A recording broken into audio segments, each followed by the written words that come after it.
তো এই যে আমাদের শুক্রবারের স্পেশাল খাবার রেডি। একদম অন্ধকার হয়ে বলতে না বলতে বৃষ্টি এসে পড়ছে। বৃষ্টির দিনে জানালার পাশে দাঁড়াতে নেই, আসো। তারপর এই যে এক বোল প্লেট বাটি দিয়েছি। আর এই দিক দিয়ে কারেন্টের চুলায় সেমাই রান্না করব।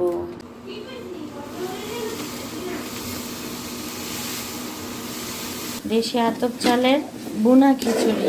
এই যে বোনা খিচুড়ির সাথে মুরগির মাংস বোনা করব।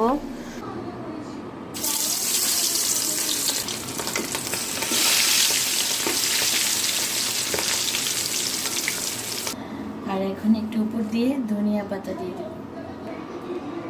এই বাটিটা দেখে মনে হইতেছে না যে মাটির একটা বাটি।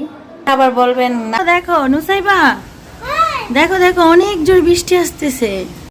একদম অন্ধকার হয়ে বলতে না বলতে বৃষ্টি এসে পড়ছে।